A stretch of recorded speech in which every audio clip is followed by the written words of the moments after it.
November 12, 1888. The Wyoming Territory. A biting clarity hung in the air over the sprawling valley, a taste of the winter that was fast approaching, promising months of unforgiving cold. At the edge of the creek, where a lone cottonwood stubbornly clung to its last yellow leaves, stood Mara's cabin, a simple structure of rough-hewn pine. She was a widow, a woman hardened by 2 brutal winters since Thomas had passed, leaving her with Finn, 10 years old and already long-limbed like his father, and Lena, 8, with eyes that still held a spark of innocent wonder despite the harsh realities of their lives. Today, however, Mara wasn't tending the garden or mending fences. She was building. Her project was peculiar, to say the least. Against the cabin's single front door, Mara was erecting a small, box-like appendage, hardly more than 5 feet deep and just wide enough to encompass the door frame. It wasn't an expansion, not in any conventional sense. It was a vestibule, an airlock, a tiny, awkward room that seemed to serve no immediate purpose beyond consuming precious lumber and even more precious time. The rough planks, scavenged and painstakingly cut, were nailed with a methodical precision that belied the apparent foolishness of the undertaking. From a distance, it looked less like an addition and more like a clumsy wooden wart affixed to the front of her home. Barnaby Higgins, riding his sorrel mare past her homestead on his way to the general store, paused, curiosity battling with an ingrained skepticism. He doffed his dusty hat, a gesture more for form than respect, and hollered across the barren ground. "Building yourself a grand entrance, Mara," he called, a wide, challenging grin stretching his face. "Might as well nail it shut, save yourself the trouble when the real snow flies." Mara merely paused, her hammer held mid-air, and met his gaze with a steady, unblinking resolve that offered no invitation for further jesting. She then turned back to her work, the sharp thwack of the hammer against wood punctuating the silence. Barnaby chuckled to himself, shook his head, and spurred his mare onward, convinced he'd just witnessed the widow's latest, and perhaps most baffling, folly. Finn and Lena, bundled in coarse woolens, observed from a respectful distance. Finn, ever the pragmatist, squinted. "Ma, what's it for?" he asked, his voice thin in the cold air. Lena, always more trusting, just watched Mara's hands, fascinated by the way they moved with such practiced efficiency. "It's for keeping the cold out, Finn," Mara explained, her voice quiet but firm, not looking up from her task of aligning a fresh plank. "And the warmth in. It's an old way, from where my grandmother lived, far to the east." They called them cold traps. The children exchanged a glance. A cold trap? It sounded like something you'd set for a fox, not build onto a house. But Mara kept working, driven by a memory, a principle, and the chilling promise of the long winter ahead. The neighbors could laugh, but the relentless, howling gales of January would soon provide their own, undeniable answer.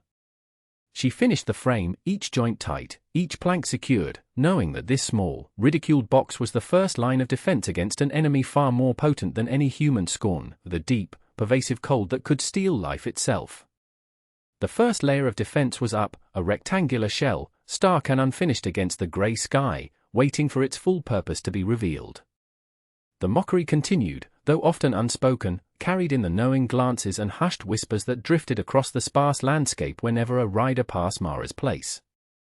Mara's folly, some called it, while others simply referred to it as the little box. Mara, however, paid them no mind.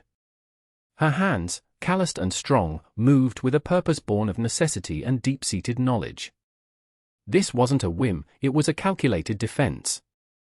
Her grandmother, a tiny woman with a will of iron, had taught her that survival in harsh lands wasn't about fighting the elements head-on, but understanding and outsmarting them. In the old country, where winters were long and food was scarce, every calorie of heat was sacred. The knowledge had lain dormant, a faint echo in her memory, until the gnawing cold of the last 2 winters, and the sight of her children shivering despite the roaring fire, had brought it back with urgent clarity. The local cabins, including her own, were built with a single, thick door, a direct barrier to the outside.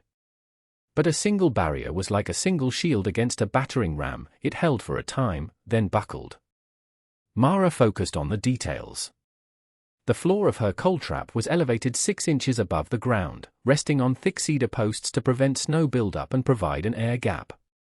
She lined the inside walls not just with another layer of pine boards, but with thick sheets of tar paper, meticulously overlapped and tacked down with small iron nails. Every seam, every edge, she muttered to herself, her breath pluming in the crisp air, must be sealed. No cracks for the cold to creep through. It is not about stopping it. It is about containing it. She worked from dawn until the pale sun dipped below the western ridges, the smell of pine resin and tar filling the air. Finn, after his chores, would sometimes join her, holding board steady, his small hands clumsy but earnest. Lena, often with a rag doll clutched in her arms, watched, mimicking the way her mother smoothed the tar paper, her brow furrowed in concentration. One afternoon, Jebediah Stone, a man known more for his gossip than his carpentry skills, pulled his horse to a halt. He leaned against his saddle horn, a piece of straw dangling from his lips. "Heard tell you're building a whole second cabin just for your front door, Mara," he drawled, a smirk playing on his lips. "Must be mighty particular about drafts." Mara straightened up, her hammer resting on the incomplete roof frame. "It's a vestibule, Jebediah," she stated, her tone flat. "It slows the exchange of air. Keeps the warmed air in, and the cold air out, in stages." Jebediah scoffed, pushing off his horse. He walked closer, circling the unfinished structure. "Stages, who? Sounds like more trouble than it's worth. A good thick door is all you need. Always has been for us folks." He tapped a plank with his boot. "What's all this tar paper for? You expecting a flood?" "It's for insulation," Mara replied, her patience wearing thin. "It traps the air. Air is a poor conductor of heat.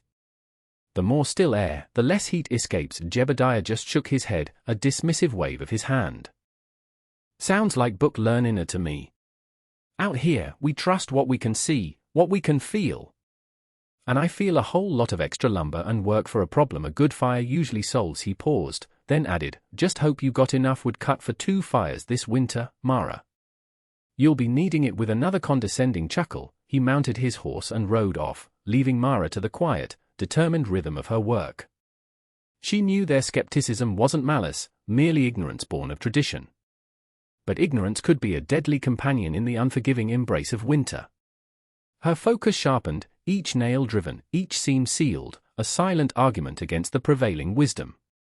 The true test of her cold trap would come not from words, but from the brutal indifference of nature itself. By late November, the first serious frost had painted the world in brittle white, and Mara's vestibule was nearing completion. The outer walls were finished, stout and unyielding, a second skin to the cabin's entrance. She paid particular attention to the 2 doors. The inner door was her cabin's original, thick and oak hard. For the outer entrance of the vestibule, she fashioned a new door from 2 layers of salvaged pine, filled the cavity between them with packed sawdust, and covered the entire surface with another layer of tar paper, ensuring a tight seal. Each door, Mara knew, represented a barrier, but the real power lay in the space between them. "When you open the first door," she instructed Finn and Lena one cold afternoon, her voice hushed with emphasis, "the cold air does not rush into our living space. It rushes into here." Into the trapped. Finn, ever literal, looked from the outer door to the inner one, then back to his mother. "But then it's still cold in the trap." Marv. Lena, nestled closer to Mara's side, nodded, her small face serious. "Doesn't that just move the cold inside?" Mara knelt, her hands resting on their shoulders, her gaze steady. "Think of it like this, children. When you step inside from the snow, your boots are cold, yes?" They both nodded. "But you don't bring the whole snowdrift inside with you. You brush it off, here," she gestured to the small space, "before you come all the way in.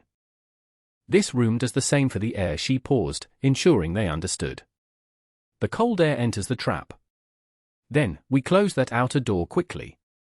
The cold air is now contained. It cannot get into the cabin. When we open our inner door, only the air from this small room, the trapped air, enters. And that air has already begun to warm a little from the warmth of the cabin walls." The principle was simple, yet profound. It was about creating a buffer, a thermal lock. To reinforce the concept, Mara established a strict, unyielding rule. "Always," she said, her voice dropping to an almost reverent whisper, "Always close one door completely before opening the other. Never have both doors open at the same time." Never. This became their mantra, a household ritual. Finn, being older, understood the mechanics better, appreciating the cleverness. Lena, however, adopted it with the solemnity of a sacred duty, practicing opening and closing the doors with deliberate, painstaking care, her small brow furrowed in concentration. The act became a rhythmic pattern throughout their day: open outer, step in, close outer, open inner, step in, close inner. Each entry and exit became a miniature demonstration of the principle in action, a quiet rehearsal for the true test. The final touches included a sturdy wooden bench inside the vestibule, just large enough for 2 people to sit and remove heavy winter boots, and a row of pegs for coats, keeping the outdoor dampness from being carried directly into the cabin's main room.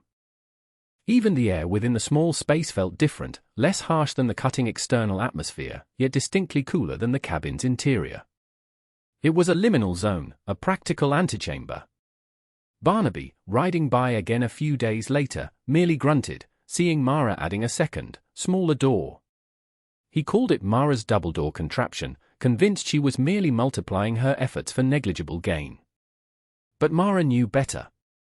She had invested not just labor and lumber, but a lifetime of observation and inherited wisdom into this structure.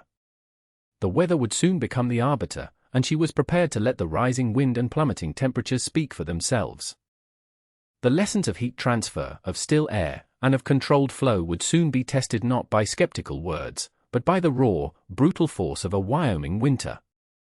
December arrived with a swift, brutal hand, blanketing the valley in a thick layer of snow and dropping temperatures to a bitter 15 degrees below freezing.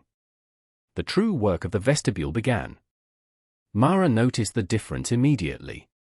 When she opened the outer door in the morning to fetch firewood, the blast of cold air was intense, but it stopped dead at the inner door, a solid, unmoving barrier. She stepped into the small chamber, quickly closed the outer door, and only then opened the inner one. The air that met her inside the cabin was still warm, not the biting chill that usually followed every opening of the main door. It was a subtle change, easily missed by anyone not keenly attuned to the nuances of winter survival, but to Mara, it was a profound victory. Each degree of warmth saved was a log spared, an hour of discomfort avoided, a small measure of comfort for her children. The children, too, began to appreciate the system. Finn, coming in from chopping wood, would instinctively follow the sequence, a small, knowing nod to himself. Lena, after playing briefly in the pristine snow, would scurry into the coal trap, carefully close the outer door with a click, then wait a beat before gently opening the inner one. "It's working, Ma," she'd whisper, as if sharing a secret, her cheeks rosy from the cold but her small body not shuddering as it once did upon entry. The repeated behavior rules had transformed from instructions into ingrained habits, a silent dance with the elements. Mara observed how the small space, despite being exposed to the frigid exterior, never felt as intensely cold as the outside air. It truly was a buffer, a contained pocket where the extreme temperature gradient was softened, diffused, and ultimately prevented from directly invading their main living area.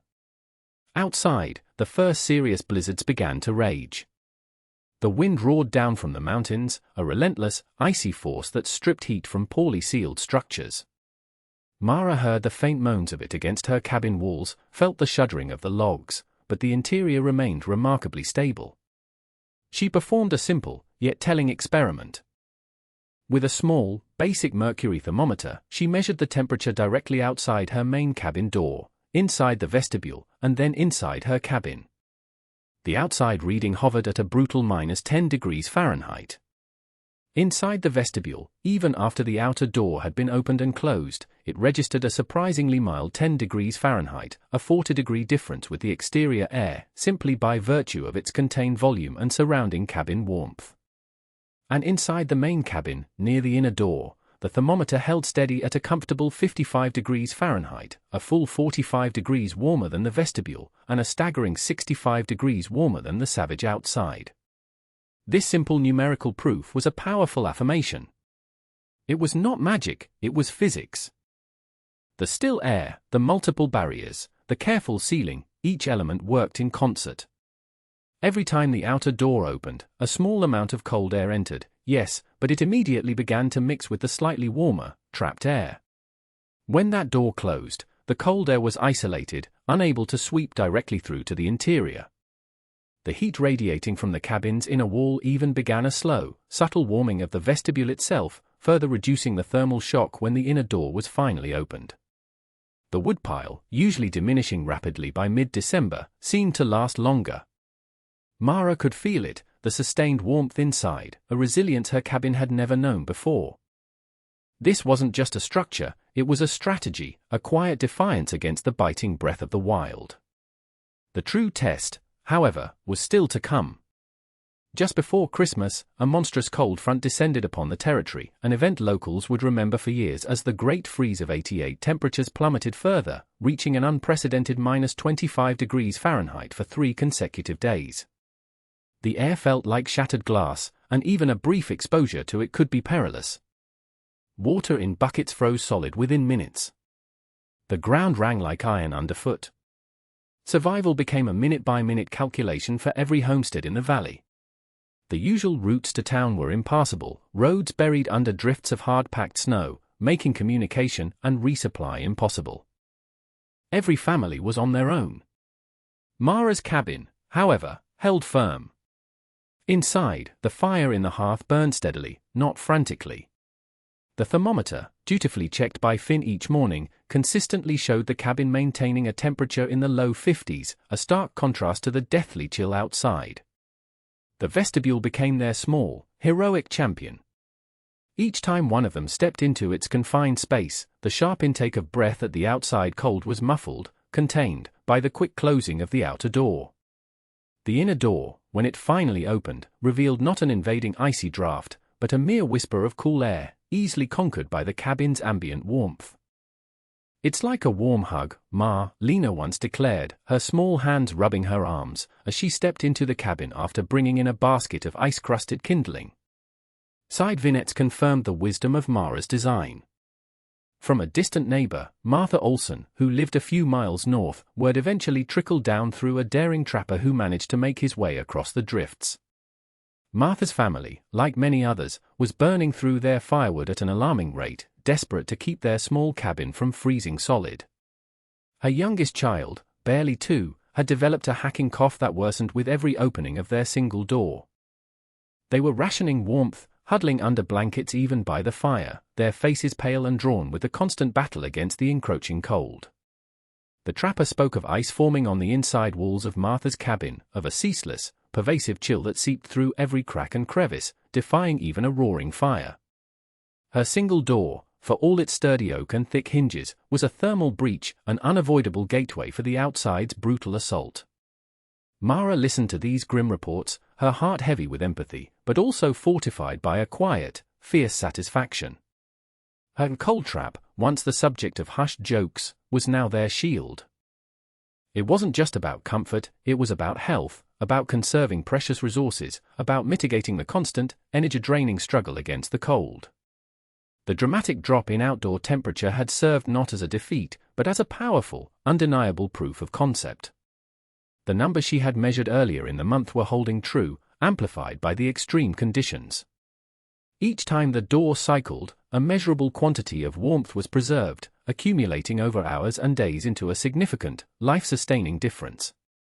Mara simply watched her children, sleeping soundly in their beds, their breaths even and warm in the insulated cabin, and knew that her unorthodox decision had been not a folly, but a quiet act of profound, practical wisdom.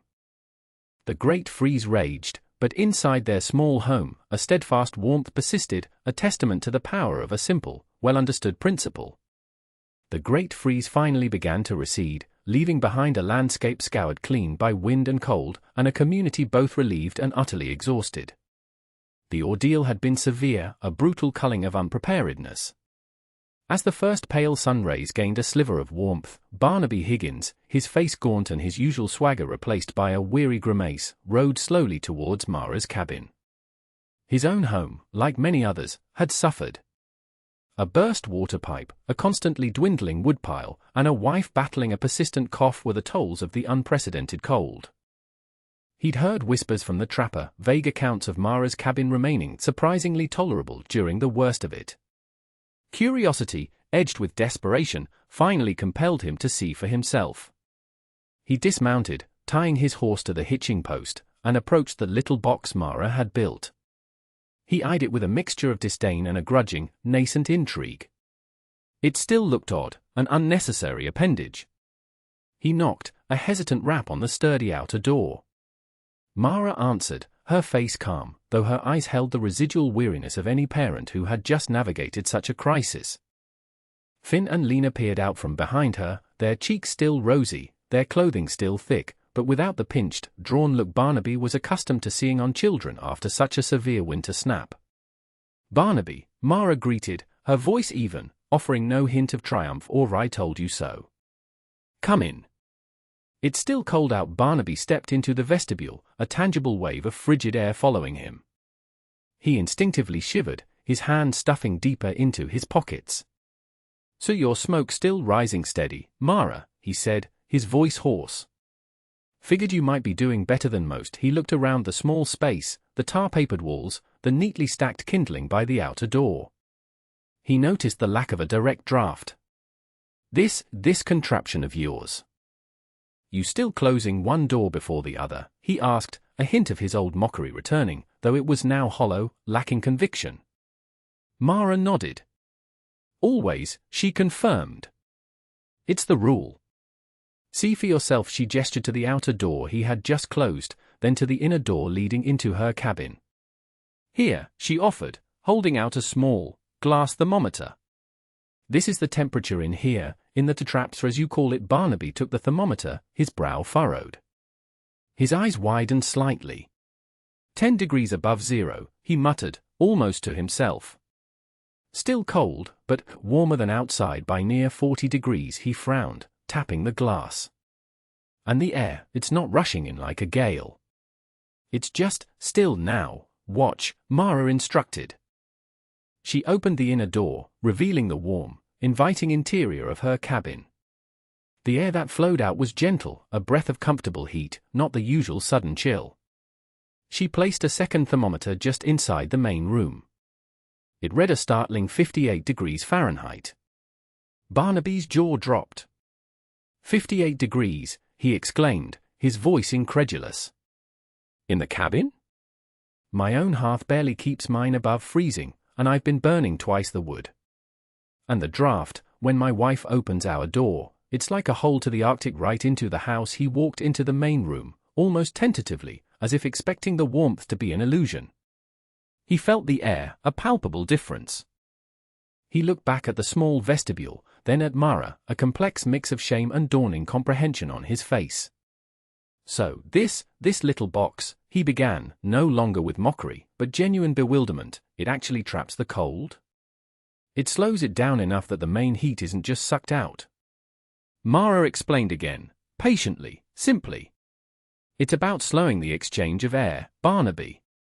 When you open a single door, all the warm air rushes out, and all the cold air rushes in, very fast. This," she indicated the vestibule, "creates a buffer. The cold air comes into here, yes. But then it's contained. It sits here, and it begins to warm a little from the cabin's own heat, and it prevents the direct, powerful sweep of bitter air into our living space. And when we open this inner door, only this air, which is already significantly warmer than outside, comes in. It's 2 doors, but it's really about having a still pocket of air in between. It takes time for the cold to penetrate, and we are not giving it that time, not directly into our home." Barnaby stared at the space, then back at Mara, a slow, grudging understanding washing over his features. He swallowed hard, the last vestiges of his pride crumbling. "Mara," he said, his voice quiet, stripped of its usual bravado, "my family. Martha's family, everyone. We've been burning through wood like mad, and the cold still finds a way in. My wife is sick. Could you show me how you built it? Step by step?" I'd be grateful for the help. It was not just a request for instruction, it was an admission, a genuine plea. The hard numbers, the observable results, and the quiet comfort of Mara's cabin had finally converted the loudest skeptic. The laughter and the jests had fallen silent, replaced by the grim reality of a winter that demanded more than just brute force. Barnaby Higgins was not the only one. News of Mara's unusual, yet remarkably effective, cold trap spread like wildfire once the passes became somewhat navigable. The trapper who had brought news of Martha Olson's struggles recounted how he had stopped at Mara's place, and for the first time in days, felt genuine warmth within a home. Her cabin, he'd reported at the general store, his breath still steamy in the frigid air, was near 60 degrees, and she wasn't burning half the wood I saw others consuming. She built some kind of antechamber. A little room before her door, the seeds of curiosity, planted by the initial ridicule, now blossomed into an urgent need for knowledge. People, driven by the memory of the harrowing freeze, began to arrive at Mara's homestead. They came on horseback, in battered sleds, or simply on foot, trudging through the lingering snowdrifts. Their faces bore the marks of a brutal winter, chapped skin, sunken eyes, and the telltale cough that had plagued many households. There was no mockery now, only a raw, desperate yearning for relief. The first to arrive, after Barnaby, was old Mr. Abernathy, his hands gnarled with age and arthritis. "Mara," he rasped, pulling his worn scarf tighter around his neck, "my old bones felt every degree of that freeze. My cabin's draftier than a sieve. Barnaby tells me your little entryway kept the devil's chill out. Is it true?" Mara, ever practical, simply demonstrated. She let him feel the biting outside air, then guided him through the vestibule, making him observe the stark temperature difference between the inner and outer chambers, and finally, letting him bask in the steady warmth of her cabin. "It works on a simple principle, Mr. Abernathy," she explained, her voice patient, devoid of any "I told you so" tone. "You create two barriers, not one. And in between, you trap a pocket of air. That air takes the first shock of the cold, and it prevents the direct, rapid exchange of warm air from your home with the bitter air outside. Every time you open your main door directly to the outside, your fire has to fight to reheat your entire living space. With this, it only has to warm a small, contained space, and only for a moment." She drew diagrams in the dirt with a stick, explaining the concept of still air as an insulator, the importance of sealing gaps, and the rhythmic rule of closing one door before opening the next. The practical details, the specific measurements, the type of salvaged wood, the use of tar paper, all were shared freely. Finn and Lena, seeing their mother become a teacher, watched with quiet pride. Lena even helped Mara by demonstrating the two-door dance, her small hands meticulously opening and closing, reinforcing the rule. Soon, the sounds of hammers and saws, once a rarity in the dead of winter, began to echo across the valley. Not everyone had the same quality of lumber, or the tar paper, but the core idea was adaptable. Some built their vestibules with rougher logs and stuffed the gaps with straw and mud. Others used old canvas for rudimentary inner linings. The variations were many, but the principle remained constant. Barnaby, true to his word, had started building his own cold trap with a fierce determination, stopping by Mara's place daily to ask questions, to verify measurements, to ensure his own construction was as effective as hers. He even brought a small sack of flour as a token of gratitude, a gesture of humility that was far more valuable than any payment. The community chorus, once filled with jests and gossip about Mara's eccentric ways, now hummed with shared stories of construction, of small victories against the cold, and of a growing admiration for the widow who had seen further than anyone else. The skepticism had not just been converted, it had been utterly vanquished by the undeniable, life-saving evidence of a brutal winter. Over the next 2 years, Mara's little box shed its ironic nickname and became simply the cold room, the airlock, or the buffer chamber. It was no longer a curiosity, but a standardized, almost expected, feature of any well-prepared cabin in the valley. New homesteaders, arriving in the spring, would often ask about the strange, small wooden rooms attached to older cabins, and locals would patiently explain, sometimes with a wry smile, the story of Mara and the Great Freeze of '88. The design became normalized, adapted to various sizes and materials, but the fundamental principle remained. Jebediah Stone, who had once dismissed Mara's efforts as book learning, was among the later converts. After enduring another less severe, but still miserable, winter with his coughing family, he swallowed his pride and came to Mara. he found her patching a fence, her hand still strong and capable. "Mara," he said, shifting his weight, his eyes avoiding hers. "Heard a lot of good things about your entryway. My wife, she's still got that cough. Reckon you could spare some time to tell me how you did it? Might be I could build one before next autumn." Mara, without a word of reproach, took him inside, showed him her vestibule, and patiently walked him through the construction and the rule. He left with a newfound respect and a detailed plan etched in his mind, and by late summer, the sound of his hammer joined the growing chorus of construction in the valley. Finn, now 12, had become adept at minor carpentry himself. He'd often help neighbors with their own cold rooms, guiding them on ceiling techniques and the proper alignment of the inner door. He knew the measurements by heart: 5 feet deep, just wide enough for the door frame, a raised floor, double-layered walls, and crucial tar paper for an airtight seal. Lena, 10, would playfully admonish anyone who dared to open both doors at once, her small voice echoing her mother's mantra. "Close one door before opening the other," she would declare, her eyes bright with the importance of the rule. The subtle shifts in community behavior were evident. Less wood was being cut, as families found their existing stores lasting longer. Illnesses, particularly respiratory ailments common in drafty cabins, seemed to decrease in severity and frequency. The general store, once a hub of frantic winter purchases of cough syrups and bandages, now saw more sales of tar paper and extra nails. Mara's practical solution had brought not just physical comfort, but a measurable improvement in health and resource management across the valley. It was a testament to the quiet power of a simple idea, executed with competence and proven under extreme pressure. The once isolated act of a widow building a foolish box against her door had transformed into a collective wisdom, woven into the very fabric of their homesteads. The once laughable design was now just how things were done, a common-sense adaptation to the relentless challenges of a Wyoming winter. The landscape, dotted with these small, square additions, bore silent witness to a community's hard-won education. Years turned into a decade, and the Wyoming Territory, still wild, became a little less unforgiving thanks to small, unassuming wooden boxes. Finn was now a sturdy young man of 20, his hands capable of building not just cold rooms, but entire cabins. Lena, 18, had the calm wisdom of her mother, and a keen eye for practical solutions. Mara, though her hair was streaked with more silver, moved with the same quiet determination, watching the legacy of her small invention unfold around her. The vestibules, once a strange sight, were now an inherent part of the local architecture. Travelers through the valley often commented on the unique double-door entries to the cabins, a signature feature of this resilient community. Many homesteads, built after '88, incorporated the design from the very foundation, considering it as essential as a chimney or a roof.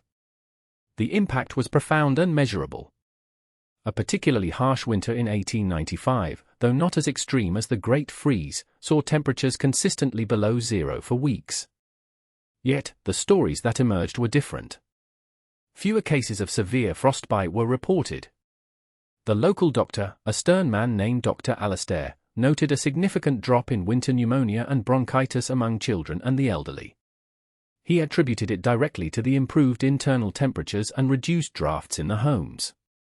The cold room, he'd observed in his journal, is a marvel of simple engineering. It has saved more lives, I dare say, than many of my own medicines. The woodpile conservation remained a consistent benefit.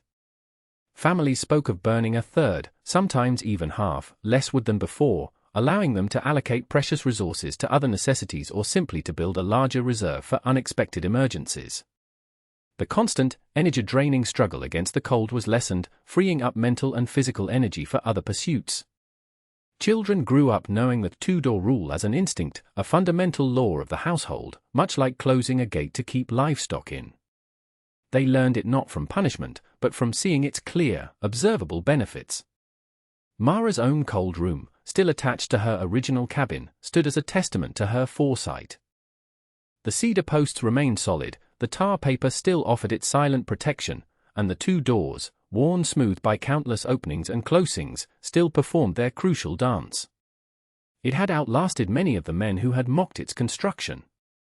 It was more than just wood and nails, it was a symbol of enduring resilience, a practical monument to a woman's quiet ingenuity. Her name, Mara, was now spoken with reverence in hushed tones, particularly around the hearth during the long winter evenings.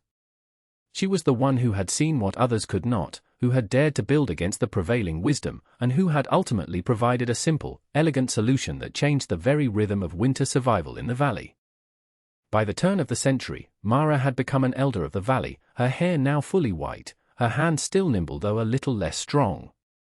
Finn had taken over the homestead, a thriving farm now, while Lena had married a respected carpenter and had children of her own, teaching them the precise ritual of the cold room's doors. Mara's original cabin, with its distinctive, steadfast vestibule, stood proud and unyielding, a landmark by the creek. The very term cold room had become part of the local dialect, a descriptive noun universally understood without explanation. Every new cabin built across the valley featured one, often more refined, with better-cut lumber and tighter seals, but always adhering to Mara's fundamental design. Generations had now grown up with the concept, never knowing a winter without the quiet comfort and protection it offered. The legacy was not just in the structures, but in the ingrained knowledge, passed down from parent to child, close the outer door before the inner. It does not stop the cold. It contains it. The lesson was a core tenet of survival, a testament to the power of observation, engineering, and sheer grit. Mara's little box had not only outlasted the ridicule but had literally reshaped the landscape and the lives within it. Historical photographs from the early 1900s, preserved in a dusty archive at the county seat, often showed homesteads in the region, and almost universally, one could spot the small, distinctive wooden additions to their front doors. It was a subtle, yet profound, shift in an entire community's approach to the relentless wilderness. Mara herself lived to see great-grandchildren play in the very cabin she had painstakingly warmed. They would race into the cold room, eager to shut the outer door with a satisfying thud, then wait, almost reverently, for the moment to open the inner one and burst into the warmth of the living room, a game that carried within it the echoes of a harsh past and a learned wisdom. Her name was remembered, not on any grand monument, but in the everyday comfort of countless homes, in the fewer coughs that rattled through the winter nights, and in the extended life of every precious log burned. The ridicule had faded into legend, the foolishness transmuted into undeniable foresight. Mara's microdrama, played out in timber and tar paper against the vast backdrop of a brutal Wyoming winter, had achieved its ultimate payoff, the quiet, lasting triumph of practical engineering over blind tradition, ensuring warmth, resilience, and survival for generations to come. Her cold trap had contained not just the cold, but a valuable piece of history, an enduring truth about human ingenuity in the face of nature's indifference.